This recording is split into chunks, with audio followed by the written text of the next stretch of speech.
Il s'agit d'un projet de construction d'une unité de broyage du clinker. La capacité nominale de l'installation est de 2 millions de tonnes par an.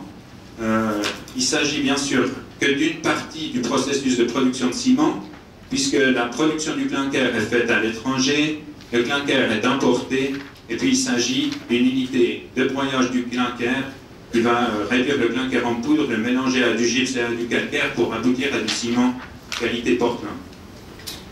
On a parlé avant de l'étude d'impact environnemental et social et des différentes autorisations qui ont été données, je ne vais pas revenir là-dessus. Au niveau de la méthode de travail, dire que j'ai récolté les données disponibles sur le projet, de la documentation aussi, et puis les différents éléments qui ont été les éléments de base du projet. J'ai fait une visite sur place, j'ai rencontré les autorités, également le promoteur, tout ça en octobre de l'année dernière. J'ai analysé le site et le projet, j'ai évalué les impacts sur l'environnement, et puis j'ai rédigé un rapport d'expertise avec recommandations et conclusions. Je crois que, avant de commencer d'entrer dans le vif du sujet, il est nécessaire de rappeler ce que c'est qu'une unité de production de ciment, qu'est-ce qu'est exactement une unité de broyage du clinker. Donc vous avez ici la partie du process qui n'est pas faite, qui n'est pas prévue à Bobo-Dioulasso, mais qui se fait à l'international.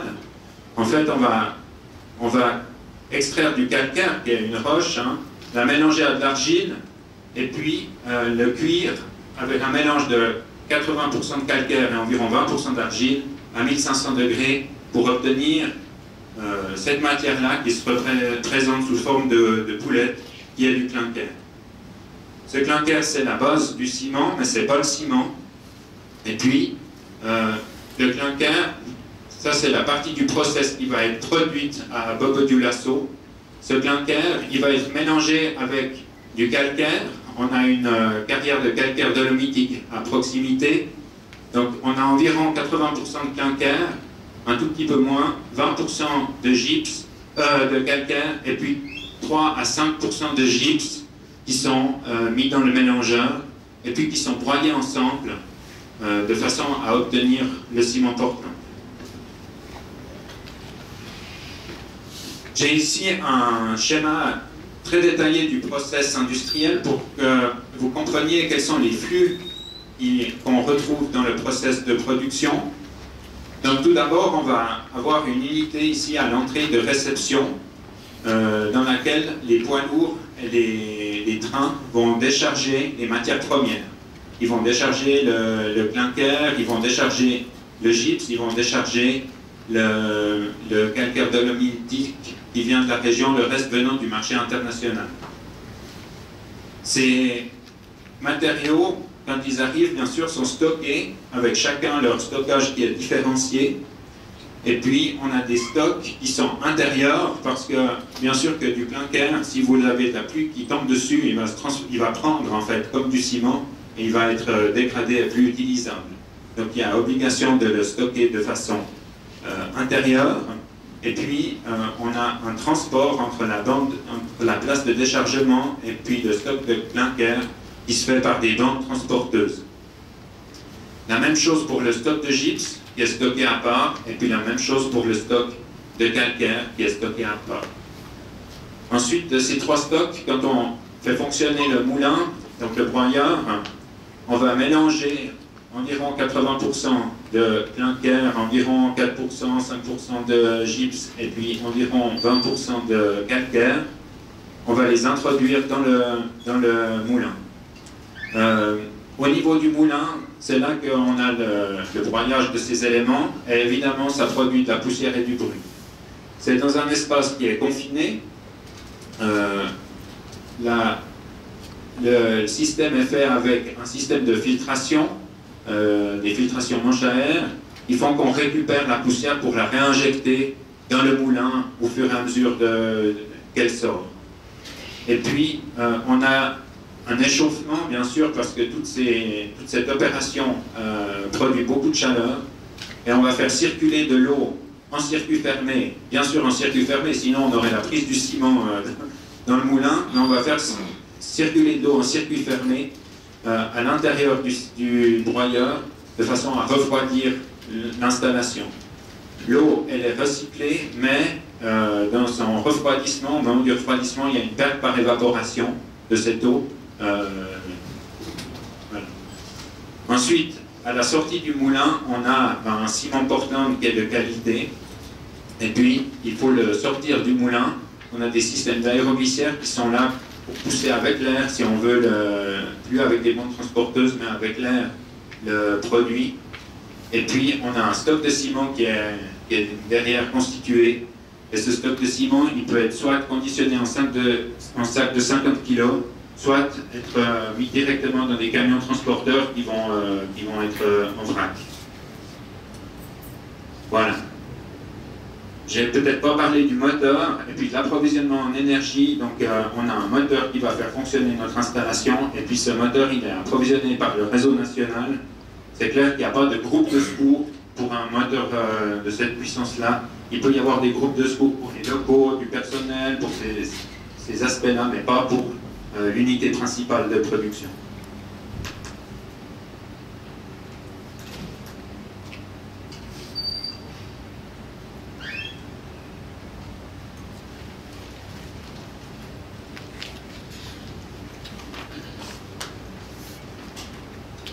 Il y a un petit souci avec l'ordinateur.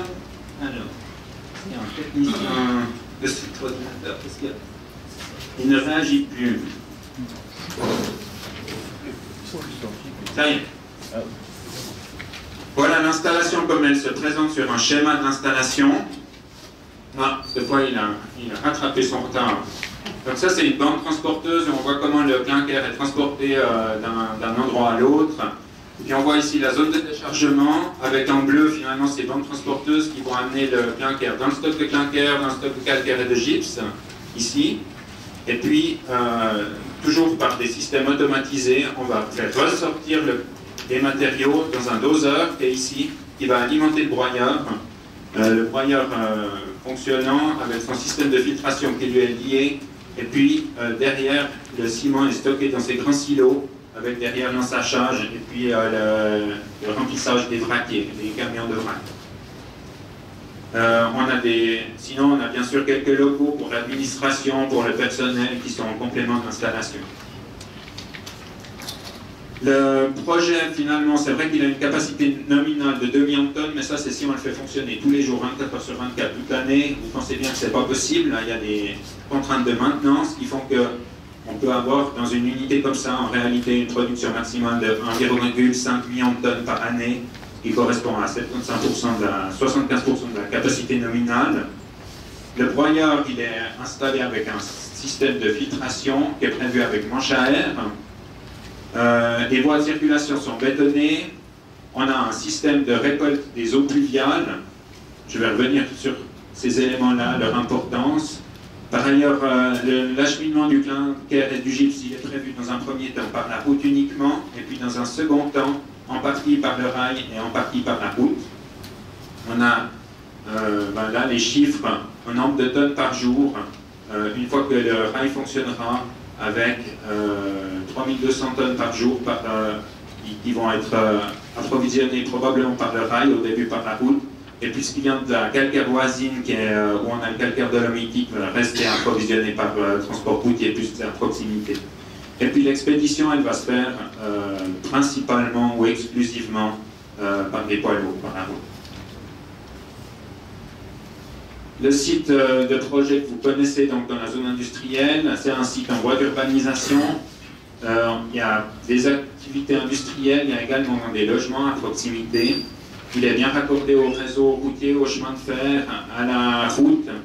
Et puis il a une altitude d'environ 490 mètres en dessus du niveau de la mer. Les forages servant à l'alimentation en eau potable, dont il a beaucoup été question, sont situés à environ 15 km du site. Je vais revenir là-dessus en détail. Ici, j'ai un plan du site. Donc, je pense que ce qui est important là-dedans, c'est d'abord le site, c'est celui qui est entouré ici en noir, qui est le site du projet. On peut voir qu'il est entouré principalement par la zone industrielle, mais qu'il y a quelques quartiers d'habitation qui se situent juste à proximité. Une chose qui est importante, c'est la question de l'écoulement des eaux. Donc on voit qu'il y a une partie, ou la majorité, disons, de l'écoulement des eaux qui va s'écouler en direction de la zone industrielle, et puis traverser la zone industrielle pour rejoindre le réseau principal, on peut dire, d'évacuation des eaux. Et une petite partie du site va partir en direction du centre-ville de ce côté-là. Ici, on voit l'accès routier, le rail qui est juste à proximité. J'ai mis ici une photo de l'écoulement. C'est vrai qu'on a constaté sur le site que quand il pleut, il y a des petits écoulements, donc c'est la taille d'une brique, hein, le trou, mais il y a des petits écoulements qui viennent des quartiers qui sont juste en dessus, et puis l'eau s'écoule à travers le site, traverse le site et puis continue contre l'aval. Si on regarde à plus grande échelle, on a ici le secteur, on a la ville de Bobo-Dioulasso avec l'aéroport, et puis on voit en noir le site de Simasso, qui est dans la zone industrielle, et puis on voit ici où sont localisés les secteurs de captage d'eau, de forage d'eau. Et on voit ces deux écoulements principaux, celui qui ici passe par le centre-ville de Bobo-Dioulasso et puis après rejoint le Cou, et celui-ci qui part contre le sud-ouest et puis qui rejoint les affluents qui traversent la zone des captages à environ 15 km. Au niveau des impacts sur l'environnement, donc il faut bien être conscient qu'une unité comme celle-ci, le principal enjeu, c'est la maîtrise de la poussière. La poussière, c'est à deux niveaux. C'est la poussière qui va partir dans l'atmosphère et c'est aussi la poussière qui va se déposer sur le sol et puis quand il pleut, qui va être prise dans les eaux. Donc c'est les deux questions principales, les émissions de poussière.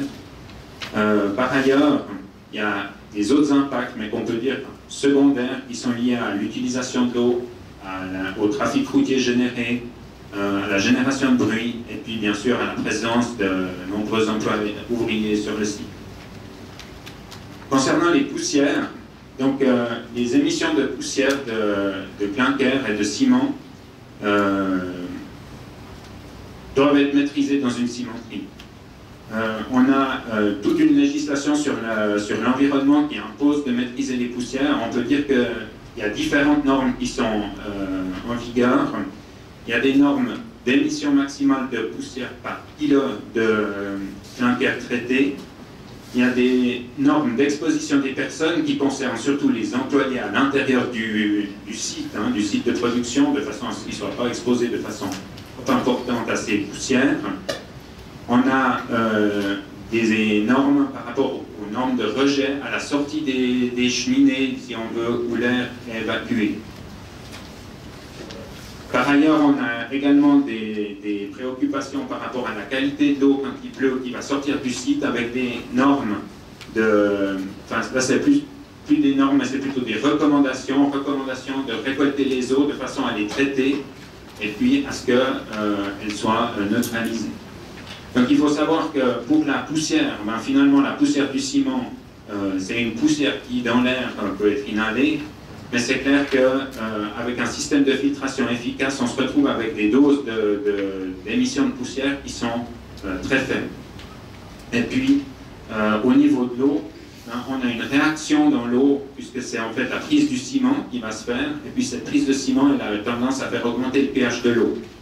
Et donc, on a un double problème, si on veut, avec l'eau à gérer. D'une part, on a beaucoup de matières en suspension qui font qu'on a comme une boue qui peut se déposer au fond des installations. Et puis, par ailleurs, on a cette eau qui est avec un pH élevé. Donc, il y a deux choses à faire, c'est de permettre de décanter l'eau, donc de la récolter, et puis de la décanter de façon à ce que ces boues, elles se déposent. Et puis, d'autre part, de neutraliser ce pH élevé en y injectant du gaz carbonique, dans la même chose que dans du Coca-Cola ou d'eau minérale. On rajoute des bulles qui vont acidifier de l'eau et puis qui vont faire qu'on arrive à un pH de 9, sachant que les eaux du robinet, on est entre 8,5 et 6,5, disons. Donc on est à des eaux tout à fait neutres.